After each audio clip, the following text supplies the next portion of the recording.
Welcome back to those of you who were here yesterday.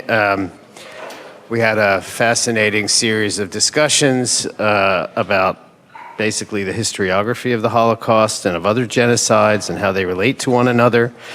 And today's discussions, at least in this first panel, turn more to questions of what happens after events like the Holocaust. And we have three leading scholars and analysts and advocates around those issues. And I want to introduce them in a second, but before I do, I just want to say one more time, thank you so much to the Museum of Jewish Heritage, a living memorial to the Holocaust, and to Miriam Heyer and Yael Friedman for all the help that they've given us in making this event possible, and to remind you that we're going to be here until 12:30, but then at 4 o'clock we will resume our discussions at the museum, which is downtown at the very lower tip of Manhattan. I believe you have the address in your papers. I can't remember exactly where it is, but it's a great bike ride for those who might be inclined to bike down there, but it's also easily accessible by subway. Okay, this panel addresses some of the things that are perhaps nearest and dearest to my own heart, and therefore the people involved are friends of long standing, people whose work I've admired for a long time, and I'm going to introduce them in alphabetical order, I guess. So first of all is my colleague, Dr. Simon Adams, in the middle. He's Executive Director of the Global Center for the Responsibility to Protect. He's worked extensively with governments and civil society organizations in South Africa, East Timor, Rwanda, and elsewhere, places that, alas, we heard about yesterday. Between 1994 and 2002, Dr. Adams worked with Sinn Féin and former IRA prisoners in support of the Northern Ireland peace process. He's also a former anti-apartheid activist and member of the ANC in South Africa. He's the author of 4 books and numerous academic articles with a focus on international conflict. He's written widely in the press, the New York Times, the Chicago Tribune, the Australian. You will hear an Australian accent again shortly, Huffington Post, etc., and has appeared as an expert commentator on Al Jazeera, the BBC, the ARD in Germany, Chinese Central Television, and elsewhere. He studied at the University of the Witwatersrand, Wits University, and at the University of New South Wales in Australia, where he received his PhD. He's also a graduate of the Executive Leadership Program at the Harvard Business School. He's lectured at a number of international universities and served as Pro-Vice Chancellor for International Engagement at Monash University, Australia's largest public university, and as Vice President of its South African campus between 2008 and 2010. I'm going to stop there. It goes on for some distance beyond that. Suffice it to say, he's a leading voice for advocacy of the idea of the responsibility to protect, which I'll leave to him to explain, but essentially is a kind of recasting of the idea of sovereignty with the presupposition that states have an obligation, affirmative obligation, to protect their populations and are not at liberty to mistreat and abuse them, as might have been thought to be true earlier. Next, on the far left, is Elazar Barkan, who's professor of international and public affairs at Columbia University, director of SIPA's, that is the School of International and Public Affairs, Human Rights and Humanitarian Policy Concentration, as well as director of Columbia's Institute for the Study of Human Rights.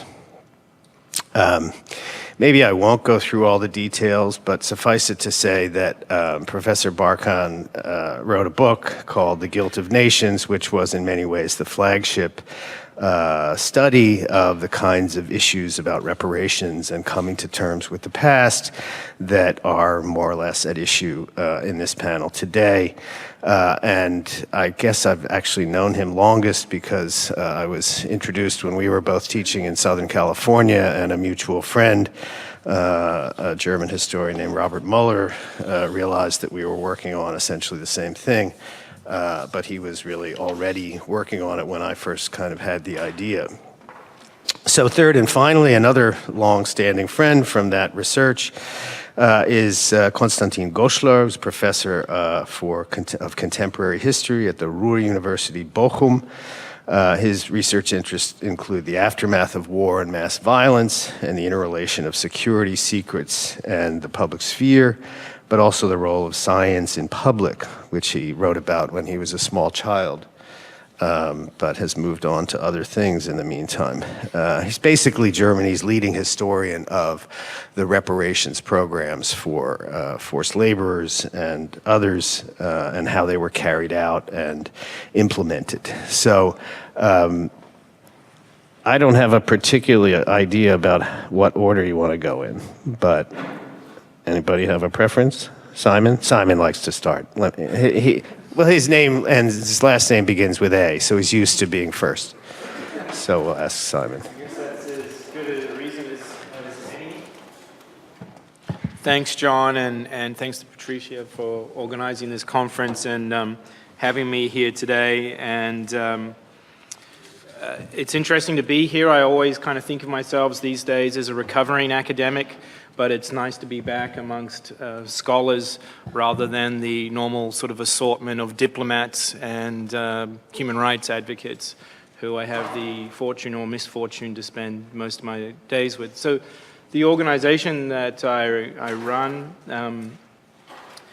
basically it works on advocacy with the UN Security Council and the UN Human Rights Council around mass atrocity issues, and does field work and research relating to that. So at this moment, actually, as I'm sitting here, we currently have a couple of staff who are in Cox's Bazar in Bangladesh, talking to Rohingya survivors and collecting testimonies from Rohingya survivors that we'll be using in our advocacy. But I was just going to talk today about the responsibility to protect and about an issue that we've recently been involved in. So I promise I will make a mention of the Holocaust at some point, but it's more about, I guess, how we live and try to actualize that experience or those words of never again that at the end of the Holocaust. Let me, I guess, start by saying that, this year is an important year. It's the 70th anniversary on the 9th and the 10th of December this year of two of the most significant early political achievements of the United Nations on consecutive days, of course, with the Universal Declaration of Human Rights and then the International Convention on the Prevention and Punishment of the Crime of Genocide were adopted on the 9th and the 10th of December, 1948. But I think celebrations this year for those signal achievements will be very muted in New York and in Geneva, because they are happening at a time, I think, when the entire fabric of the multilateral system and of the international human rights system seems to be not only under attack, but seems to be, I think, unraveling around us.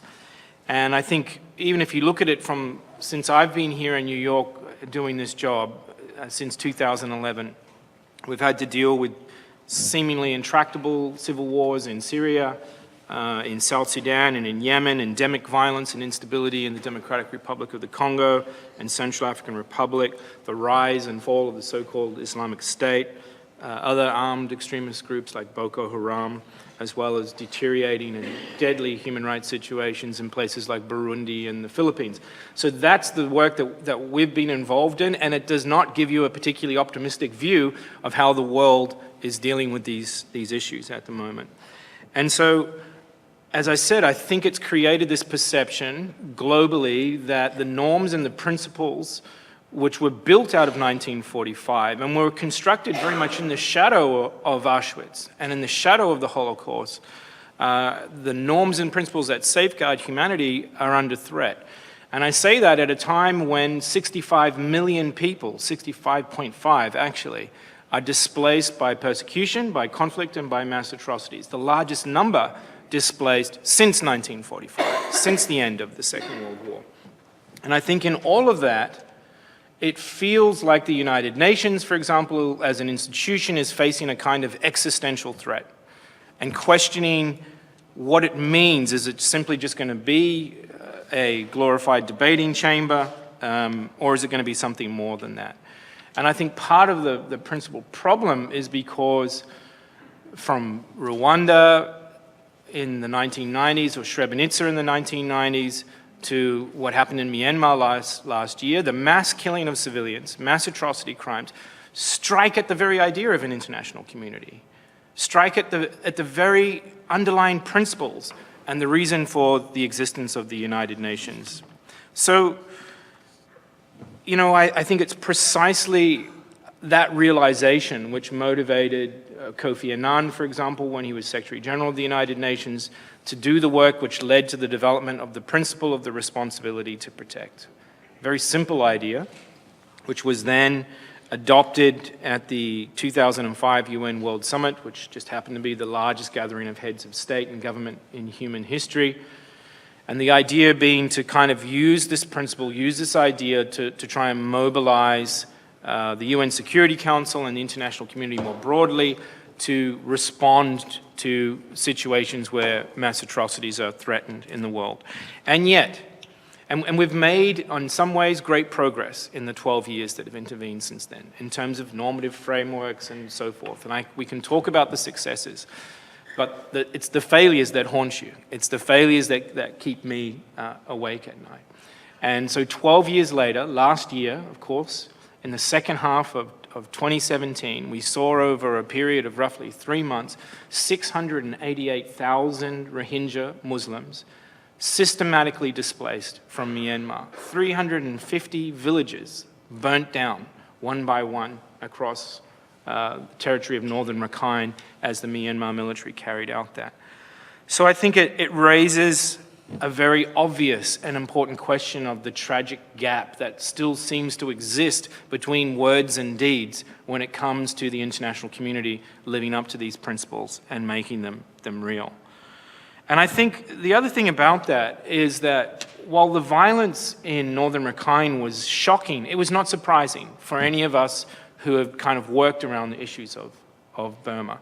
The Rohingya, I think, have the dubious distinction of probably being one of the most persecuted people on the face of the earth. So, for example, even prior to the 25th of August last year, almost everything in Rohingya life is regulated. How many children they're allowed to have, who they are allowed to marry, and the means by which they are allowed to marry, where they live, what work they do. And these are encapsulated in a range of laws, including laws which are actually called the Protection of Race and Religion laws in Myanmar. So this is an intensely persecuted population of about 1.2, 1.3 million people, 120,000 of whom were already confined to displacement camps. Displacement camps, internment camps, concentration camps, make up your own mind about how to call them. So, and stateless, I should have said that as well. Stateless, they're not recognized by the Myanmar government as being part of Myanmar. They have no citizenship status, no right to vote, and are not recognized as one of the 100 and something ethnic groups that make up Myanmar. So the violence that happened after the 25th of August last year was really a culmination of that process. And in fact, the main commander of Myanmar's military, General Min Aung Hlaing, they won't even use the word Rohingya. He described it as the Bengali problem. And this, for those of you who are scholars of the Holocaust, this may sound faintly familiar. He said that the Bengali problem was unfinished business relating back to the Second World War. So the language even around all of this is intensely interesting. And I think since then, what happened, clearly crimes against humanity under international law, and in fact ourselves and a number of our partner organizations like Human Rights Watch and others came out publicly and said that we actually think that there's genocidal intent behind what the Myanmar government is doing and that the matter should be referred to the International Criminal Court. So how did the international community respond, I guess, is the question. And I think if you look at it at the highest level, at the peak body, at the UN Security Council, an institution which was established, as I said, in the aftermath and the ruins of the Second World War, with very much with the idea not only of that war, but of the Holocaust also in mind, the response was tepid at best. It took the Security Council, even though it met 4 times about the issue, it took them 9 weeks just to issue a statement condemning what was happening in Myanmar. And till today, they have still not passed a single resolution relating to what happened in Myanmar last year, or dealing with the fact that we now have 800,000 ethnic Rohingya crowded on the border with Bangladesh and being given sanctuary in Bangladesh. There's lots of reasons why that is the case. The role of China as such a key ally of Myanmar, also the #1 arms supplier, I should say, to the Myanmar government. But also a kind of sense that this was an inconvenient intrusion into the work of the council. And I just want to add as a footnote to that there is absolutely no way that anybody could say that they did not know what was going on. So for example, my own organization, I think 9 days after the atrocities began, did an off-the-record briefing with the entire UN Security Council off-site. And at that briefing, we brought together our colleagues from Human Rights Watch who had satellite evidence that they had not at that point released to the public. They've subsequently released it, which literally shows the burnt villages across northern Rakhine. And you can actually see disturbed earth, where we were already saying we thought that there were mass graves that needed to be investigated. And we also had another colleague from an organization called Fortify Rights, who had literally just got on a plane and flown from Cox's Bazar in Bangladesh. And I remember this so clearly, he hadn't even had a chance to print out everything. So he was just reading off his laptop, literally from testimony from Rohingya, who had just made it over the border in the previous 48 hours, talking about their experience. So the council was absolutely aware of the scale and the intensity of what was happening, and yet failed, I think, fundamentally to respond in an appropriate way. And again, there's a range of reasons why that's the case, not least of all the desire of the Chinese to defend their ally, but also the desire among some Western democratic governments to be seen to be defending Aung San Suu Kyi, who was, of course, a great hero of the democracy movement, and the idea that criticizing her and criticizing Myanmar might somehow undermine the chances of democracy.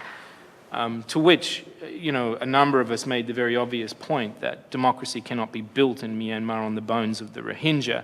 And if that is your strategy, then it's a very flawed strategy indeed.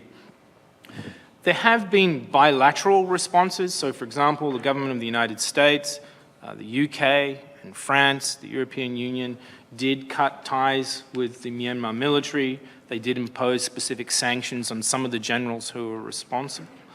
There's still an arms embargo, which the EU has in place, but for example, Myanmar still has favored nation trading status with the EU bloc, even though there's an arms embargo and even though this happened last year.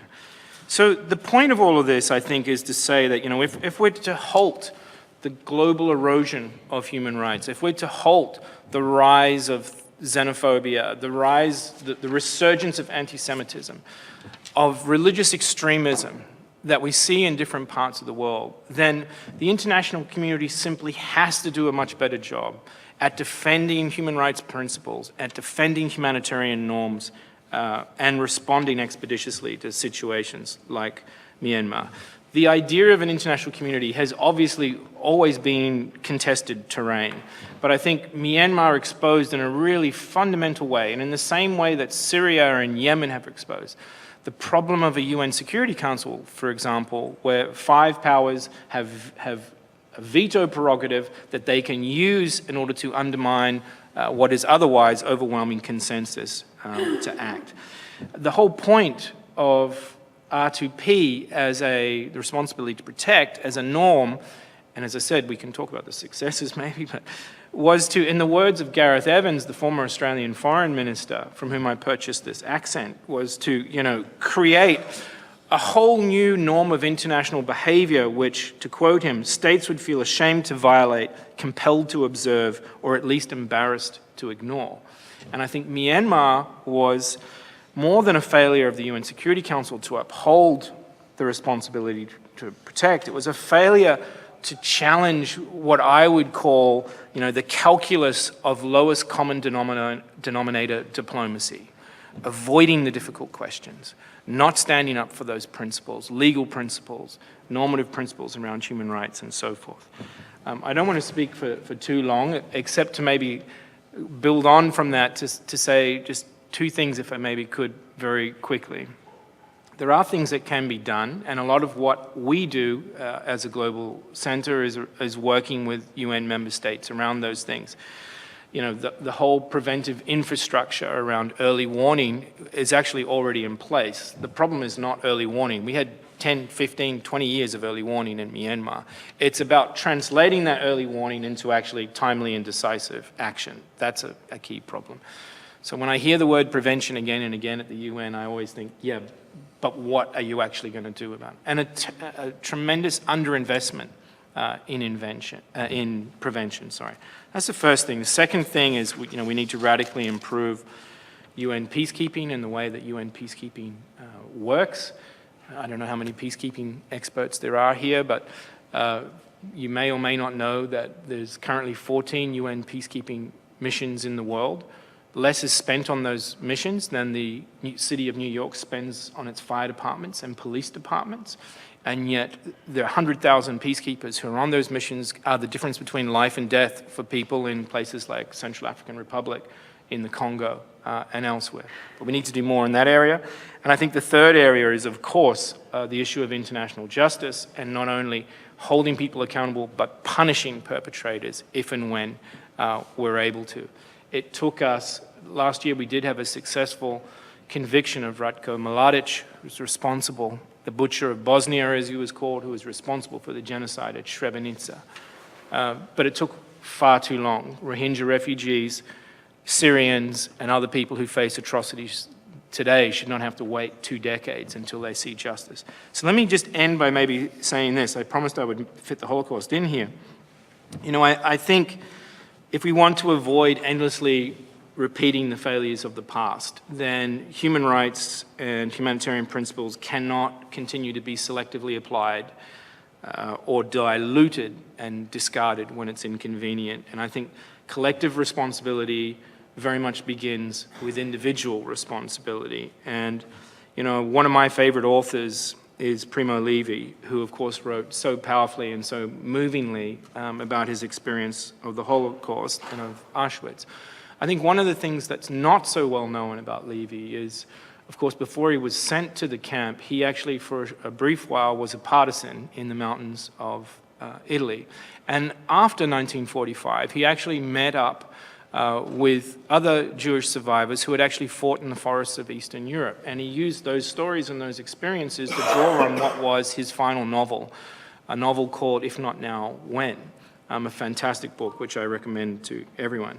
And I think that rhetorical question inherent in the title is a fitting rejoinder to everybody, anyone who says it's too difficult in the current political climate to stand up for human rights or to push back against xenophobia and the authoritarian tilt in global diplomacy. It's a rejection of what Pope Francis called the globalization of indifference when it comes to the refugee situation in the world today. So, you know, I think in these somewhat dark times with that 65 million people displaced that I mentioned, Levy reminds us that the work of those who crafted the Universal Declaration of Human Rights, those who fought so hard for the Convention on the Prevention and Punishment of the Crime of Genocide, that work is not done. Because my understanding always of the idea of never again was that it was not a silent prayer, that it was actually a demand for action. It was a demand by the previous generations that all subsequent generations ensure that they actively prevent and halt mass atrocities wherever and whenever they may be threatened, no matter how uncomfortable or inconvenient it might be to do so. So I think my parting thought is I think that means that now is the time for all of us, diplomats, activists, academics, and our political leaders to uphold our collective responsibility to protect by consistently preventing, halting, and punishing mass atrocities. Because if not now, then when? Great. Thank you very much, Simon. Okay, I'm going to now turn it over to Constantin Goschler, who's going to talk about guilt and debts, some thoughts on the meaning of Holocaust reparations. Like this. Okay. So thank you very much, John, and thank you very much, Patricia, to bringing me over to this wonderful event. And I will shift the perspective from prevention to restitution. And let me start with an observation. The pinnacle of public and scholarly interest in the issue of Holocaust reparations apparently lies in the past. In the 1990s, when finishing the unsettled business of the Holocaust used to be a current slogan, the boom of Holocaust reparations also inspired many historical studies. When in the new millennium, political interest in Holocaust reparations decreased, with some delay, the interest of historians also diminished.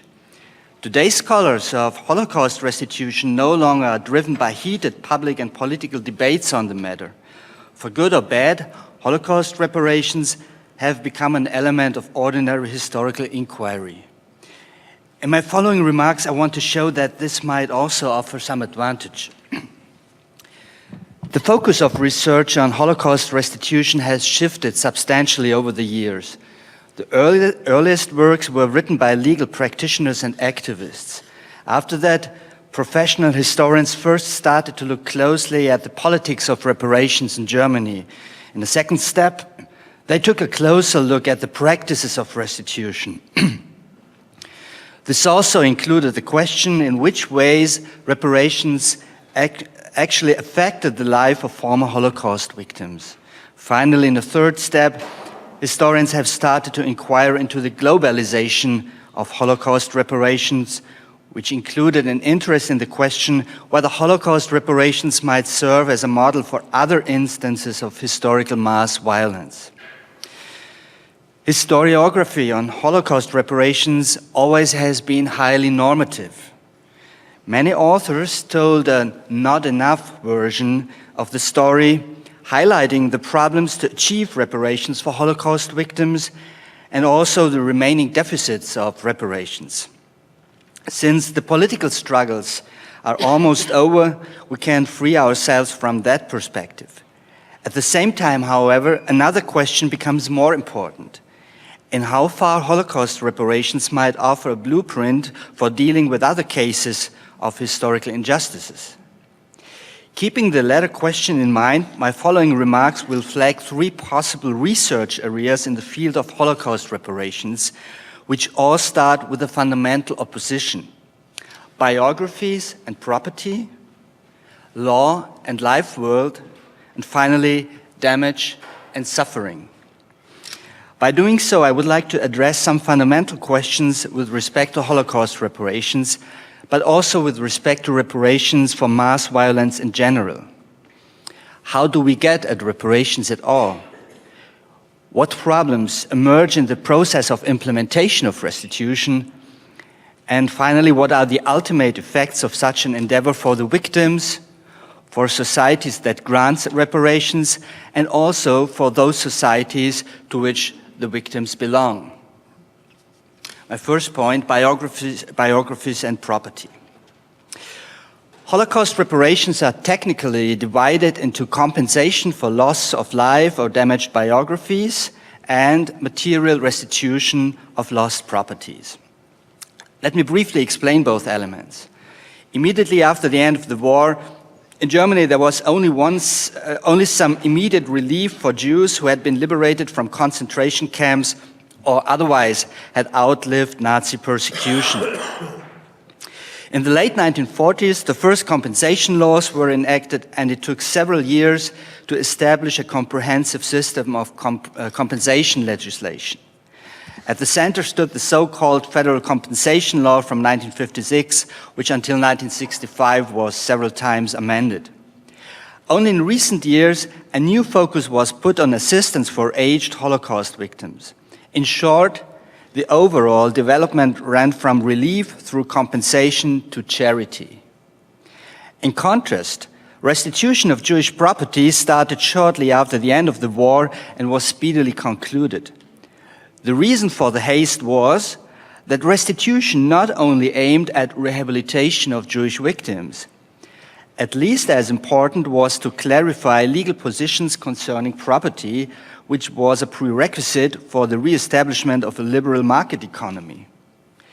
In 1990, the end of state socialism in Eastern Europe again brought up the issue of restitution, and from there it also spilled over to Western Europe. So while in the meantime compensation for Jewish Nazi victims is no longer a political issue, restitution matters are still lingering, most notably in the realm of art restitution. Biographies and property are related to different temporal rhythms. The finality of human life is opposed to the permanence of property, which continues to exist even when it's separated from its former owner. So if we consider reparation for Holocaust victims as a long-term process, we need to analyze its time dimension. Are reparations coming to an end with the end of life of the last Holocaust victims?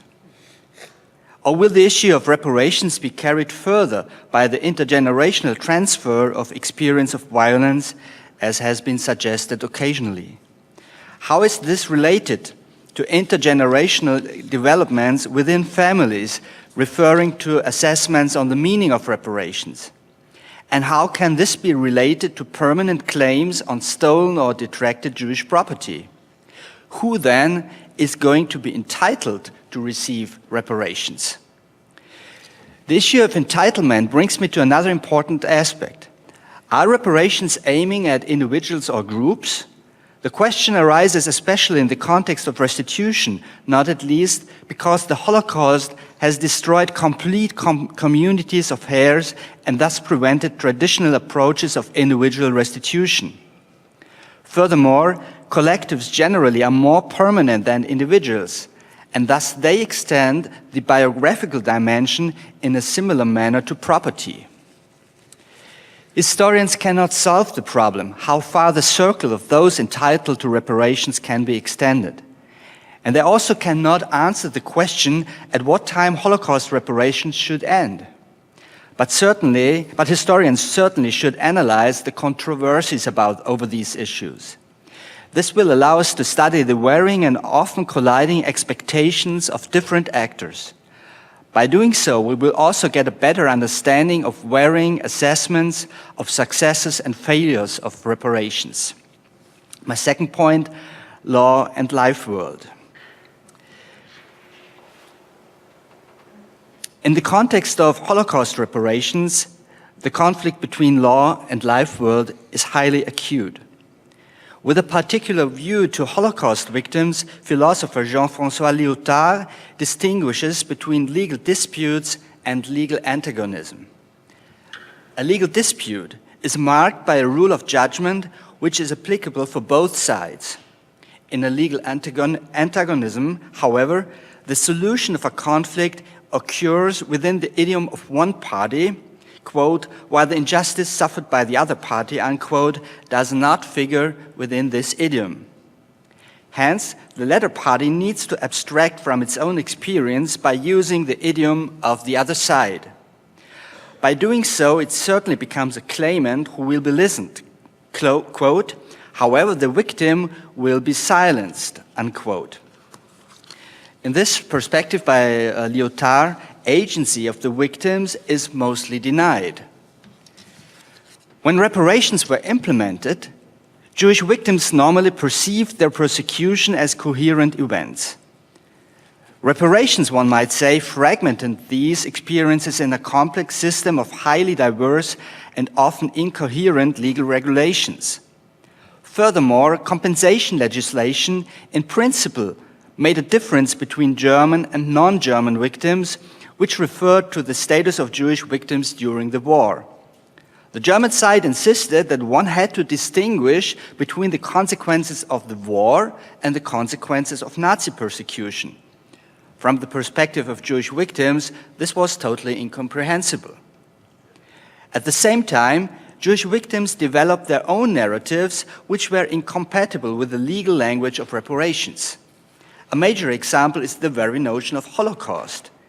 In the course of the post-war era, Jewish victims learned to tell their experiences in a certain way, and ultimately the Holocaust became the dominant interpretative framework.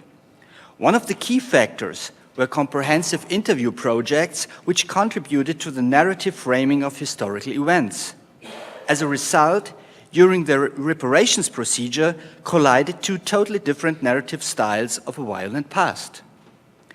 This offers another perspective for future historical inquiry, since we can study the historical consequences of a fundamental problem of the law. And how far can we find an appropriate legal language after experiences of extreme violence? And does the split between the language of the law and the narratives of the victims mean that the victims simply have no voice? Or have they been able to develop counter-strategies within restitution procedures, including lying and forging documentation? In other words, have they always remained victims, or have they been able to establish ways of reclaiming agency? This brings me to my third point. Damage versus suffering. Holocaust reparations were highly dependent from fundamental cultural framings. Especially important was the shift of the pivotal point of reference of Holocaust reparations, which took place in Germany in the 1980s. Suffering replaced damage. The concept of damage refers to civil law and thus also to individualistic liberal principles. It also constituted the foundation of Holocaust reparations embodied in the Federal Compensation Law of 1956. Damages were carefully classified and put in hierarchic order, even though the results rather appeared in accordance with bankruptcy law. At the same time, there existed an inherent tendency amount of individual compensation according to the previous social status of the claimants. In the course of the 1980s, in the Federal Republic, the until then dominant discourse of material redistribution was more and more replaced by a discourse of symbolic recognition. Thus, reparations for Jewish victims were confronted with competing claims of the so-called forgotten victims, to which belong gypsies, homosexuals, deserters, victims of forced sterilization, social misfits, and other groups which had been persecuted during the Third Reich. Now claims were brought forward that forgotten victims should not only receive reparations for their past persecution, but also social recognition in the present time. The formula of forgotten victims, which was inked by identity politics, sometimes also helped to foster the competition of victims. In the United States, a converse movement developed in the 1990s. At that time, there were filed class action lawsuits against German and European business companies based on the accusation of enrichment to the detriment of Jewish and other Nazi victims. By doing so, legal instruments, which originally had been developed in the context of consumer protection, were now effectively used to foster Holocaust reparations. Historian Michael Marus sharply criticized that by doing so, historical truth had been subjected to litigation tactics. In any case, from a transnational perspective, we can describe an important bifurcation of Holocaust reparation discourses between the US and the Federal Republic, which has remained important until today. Historian José Brunner drew our attention to another fundamental shift. Following to him, Holocaust reparations belong to an age of compensation which emerged in the 19th century as a result of the combination of industrialization and the rise of modern nation-states. Brunner further argues that currently the age of compensation is going to be replaced by an age of resilience. Instead of compensation of victims of past violence, he argues, we are aiming at strengthening our endurance of future disasters. Maybe the shift from Holocaust victims to Holocaust survivors might be considered as a semantic harbinger. Instead of passive enduring, active overcoming of sinister fate has taken center stage. Yet this also might be considered as an expression of a higher evaluation of the agency of victims. Again, they are important tasks for historical research. Given that shifts of political semantics indicate changes of the political and cultural tectonics of our societies, they are of great importance for the question of transferability of our experiences with Holocaust reparations to other cases of experiences with mass violence. So just a short outlook. In my presentation, I attempted to cut some provisional lanes in a highly complex topic and to indicate some possible perspectives for future historical investigation of Holocaust reparations. The cooling down of the history of Holocaust reparations, which until recently had been politically hot, enables us to work with the advantage of a greater historical distance. In this way, it becomes easier to produce historical classifications and to discuss the potentials of transfer to other cases of mass violence. We no longer need a historiography of Holocaust reparation which simply echoes the moral verdicts or eulogies of the contemporaries. We need to understand the nature of the challenges of reparations for events of mass violence which cannot be repaired, to quote in a way Charles Mayer. And while historical investigation can try to establish general conclusions from the investigation of Holocaust reparations, we should also consider the possible shift of the political and cultural framework of reparations for historical injustices in general. Are we moving ahead on a road to progress, which implies a steadily increasing readiness to ostracize mass violence and to compensate their victims? The last talk was a little bit more skeptical. Or are we rather preparing us to endure future disasters? These are some of the questions which drive me out of bed in the morning. Thank you for listening.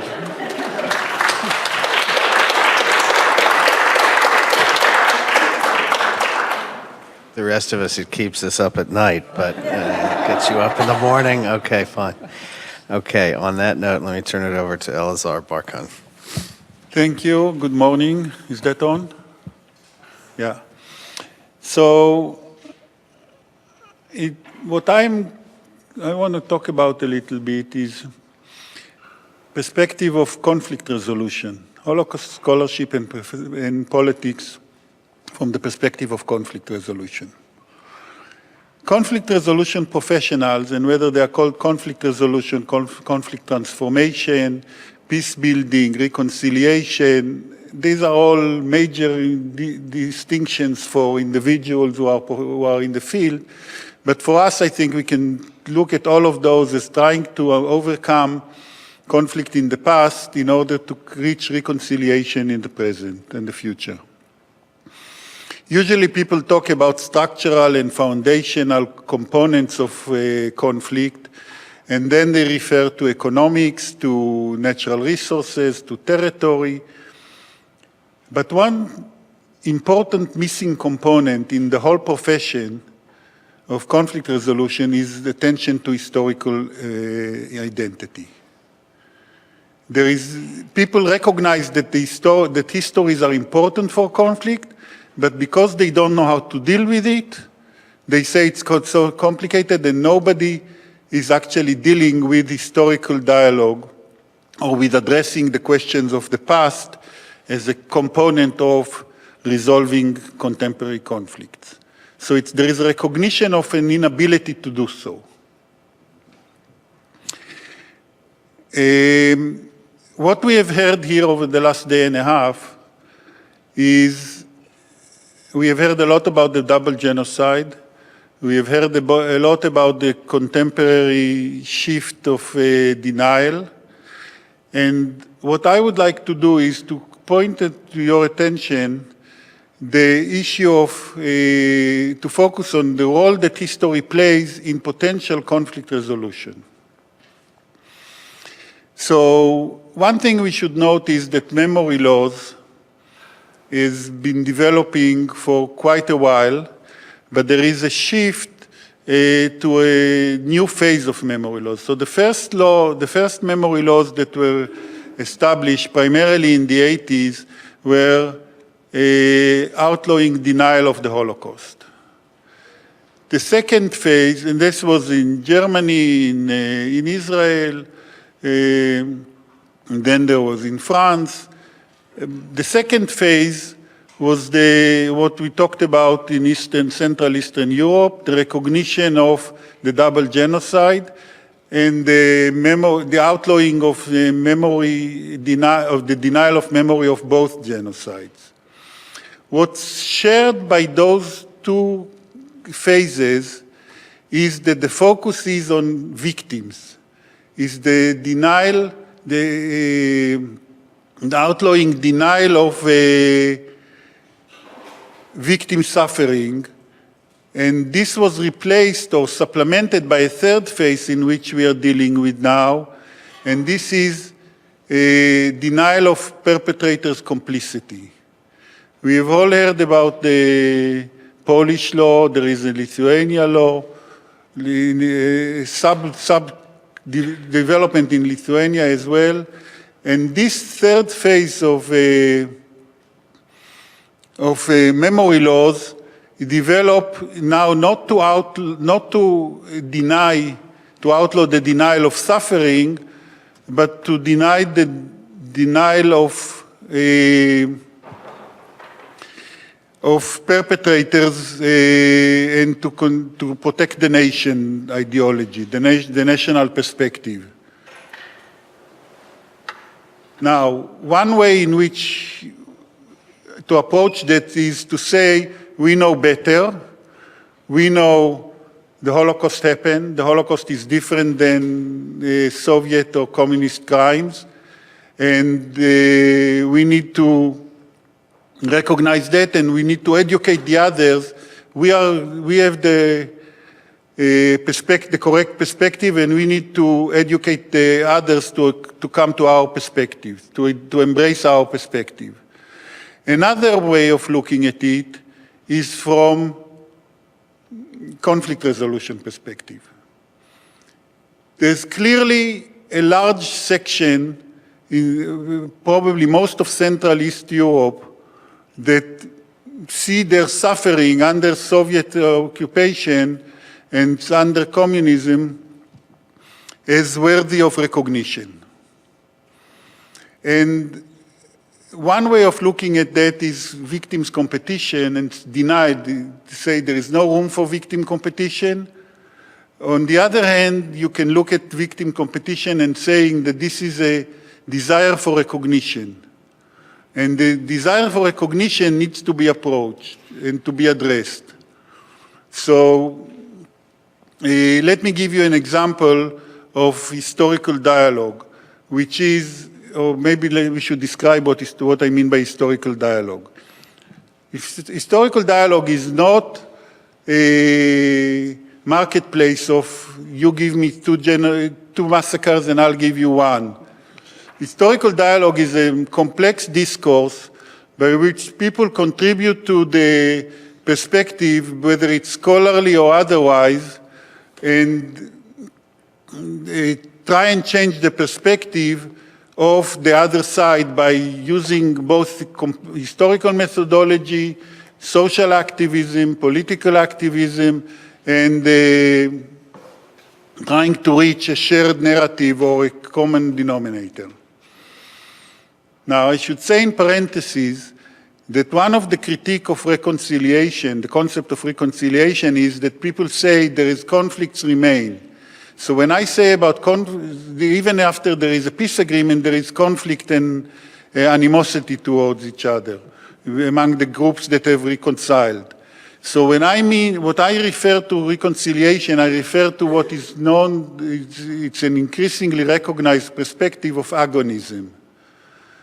For those of us who are less familiar with it, agonism is the notion of reconciliation, while recognition that structural tension remains within, it's not antagonism, but it's agonism. So recognition that reconciliation is not a lovey-dovey situation, but it's a recognition that you have to come to terms with the other side while maintaining some perspective of tension that exists, and the memory of the conflict is part of the solution. It's not repressing, it's not forgetting, it's not forgiving necessarily.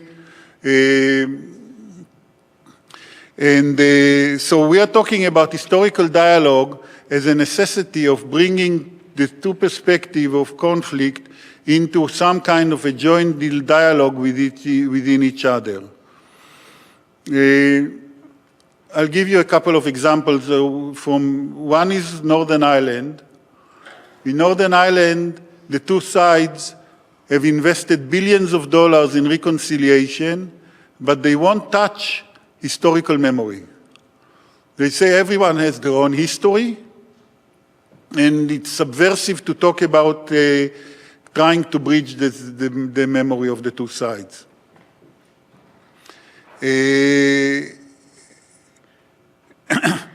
An example, for instance, for subversive activity is the recognition that Catholics supported the British in World War I.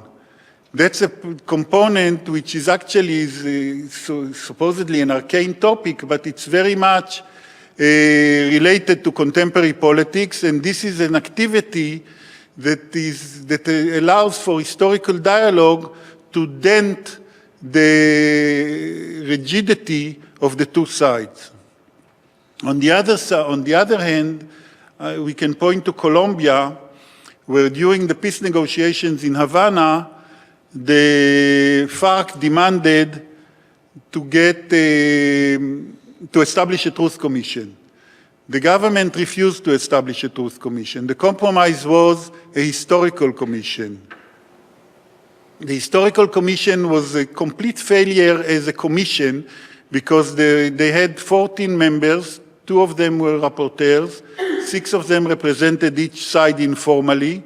They wrote 14 different reports. They have 800 pages plus, but lo and behold, it was successful politically. Because what it achieved first of all, the fact that there was a recognition that the FARC is not a terrorist organization per se, but actually had social and economic grievances that should be paid attention to. And it gave the FARC legitimacy that enabled the historical dialogue to be incorporated very directly into the political peace negotiations that were going on in Colombia. So what I'm trying to suggest is that we are not talking about the stages of a conflict where historical dialogue can be included. It can be at the height of the conflict, it can be after the conflict, and as we refer to Eastern Europe, Eastern Central Europe, it could be at a period many years later. Now, let's try and we can discuss that much more, but let me try and bring it closer to home for a moment. And I've noticed from the program that we are going to hear about Poland today much more. So I'm going to talk a little bit, but I'm not an expert of Poland, but I'll talk a little bit about the unfolding of the conflict between Poland and Israel over the last few months. So first of all, you know the January legislation, the fact that it had preceded the legislation that was similar legislation that was abolished was found unconstitutional a few years ago. So there is this tendency in Poland to try and save the Polish pride from being contaminated by the concentration camp, by the Nazis, by anti-Semitism, etc. Now, after the Polish government or the parliament legislated in late January, last January, the response in Israel was immediate. Outrage, victims are being repressed, memories are being denied, and there was immediately competition. Now, both countries have right-wing nationalist governments, so there is an immediate running to the trenches and competing with extremism. So, as we heard, the Polish Prime Minister compared the Polish perpetrators to Jewish perpetrators, and the Israeli Minister of Education, who got himself disinvited from a visit to Poland because he offended the Polish sensitivities, and that was immediately a mark of honor. The minister, and then there was some other extremist claims, including graffiti, etc. There was demonstrations of survivors in front of the Polish embassy, and there was a whole conflict that evolved very quickly. Now, we have to remember that this is despite the fact that Poland and Israel have very good relations, economic, cultural, political relations. So it's not like a conflict that's been ongoing. It was instigated by a historical statement, and it's primarily a historical conflict. So in order for that, it needs to be resolved primarily historically. Let me digress for a second. You'll stop me when I get. Don't make me do that. I have 7 minutes. Oh, so that's plenty. We can move immediately to East Asia. So China, Japan, and Korea have some of the largest economies in the world. They have excellent economic relations, but their conflict is on the memory of World War II, of the comfort women, the slavery, sex slavery, and some couple of islands here and there, which they have different names in Japanese and Korean. So this is a historical conflict that can actually bring into a real, depends on the time of over the last 30 years, risked a real conflict and even military action of trying to get hold of one of the islands. So what I'm trying to emphasize is that there are historical components of conflicts, not to mention Balkans and the former Yugoslavia, the disintegration of the former Yugoslavia, and the role of the memory of World War II in it between Croatia and... So in order to respond to historical conflicts, and I'm happy to expand on it as much as you'd like, we need to have a historical response. Now, it's important to remember that while we are talking about Israel and Poland, Germany or the Czech Republic and historical commissions, and there are many layers to all of this, no country is homogeneous and monolithical. So the civil society is very important, and the conflict is not between Israel and Poland, it's primarily within the Polish society. Even before the end of the Cold War, in the late 80s, there was a conflict which is very much similar to what is going on today. The question was in Poland, what is the moral responsibility of the Poles to the Holocaust? How do they need to deal with it? The question is recognition of Polish suffering without elimination of Polish responsibility for the Holocaust or complicity in the Holocaust. Now, for 30 years, this debate is ongoing in Poland. When after the Polish government legislated the January law, there was a lot of civil society activism in Poland, and dozens of civil society organizations that published a petition and a call to recognize the Polish responsibility and to actually open the discussion, open the conversation. In Israel, there was also some recognition among the liberals of the need of Israel to recognize Polish victimization. Because Israel, in Jewish perspective in Israel, is mostly contained within a very nationalist perspective. The world is against us, anti-Semitism is permanent, there is always, everybody is anti-Semitic, we can't trust anybody. So there was some opposition to that. But I want to give you an example of how goodwill can actually go wrongly as well, because a person that is one of the most intelligent and well-read among Israeli politicians Yuli Tamir, who used to be an education minister, wrote a big article in response to the conflict that raised in Haaretz, and in which she recognized, she talked about her exchanges with Kaczynski, and she went all the way of embracing the Polish perspective, including, and I'm quoting from memory, so don't cite me, including the recognition that Kaczynski's claim was that Jews forgave the Germans because the Germans paid reparation and the Poles were too poor, therefore they don't forgive the Poles. I don't need to deconstruct the statement here. So, on the other hand, there is continuous advocacy among Polish nationalist civil society within Poland on the nationalist side for the Judo Komuna, for the responsibility to the atrocities, and we have to figure out a way in which we engage historians and in which we engage the historical discourse in addressing this heads-on.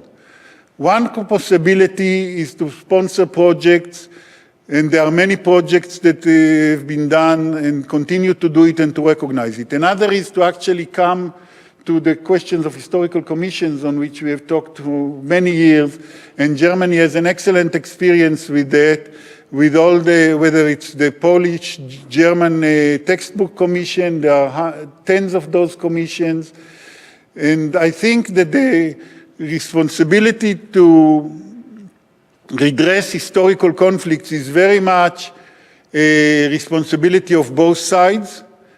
I think that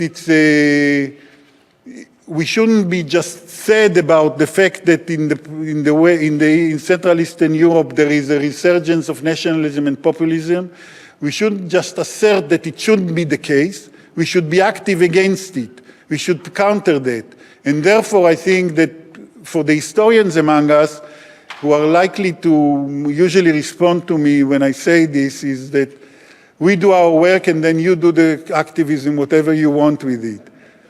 I think that the historians should not be so, okay. I think that the historians should not be so aloof as believing that their scholarship is not contaminated by the political and the contemporary social pressures, but actually become activists and combine the best scholarship with social activism and within civil society. And I would say that one more thing that I go back to what I wrote 20 years ago almost, the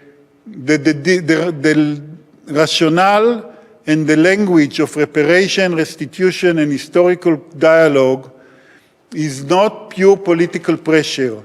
It has a combination of truth value and historical methodology that is more persuasive than just fake news. And I think that this is something that we are facing globally now, and the Holocaust in that regard is unique in one sense. There are many, people will argue with me that in other senses too, but let me say in one thing the Holocaust is unique. In conclusion, let me say that the Holocaust is unique in one sense. All victim groups try to compare themselves to the Holocaust. Whether it's slavery, whether it's indigenous, whether it's genocide, everybody says we suffered as much as the Holocaust. And I think that if we come to it from a conflict resolution perspective, to emphasize that we are right is a prescription to continue the conflict. To listen to the other side and to figure out how you can bridge the narratives, how you can be active in that is the real challenge that we have as civil society and human rights advocates. And we call on the historians to help us. Thank you.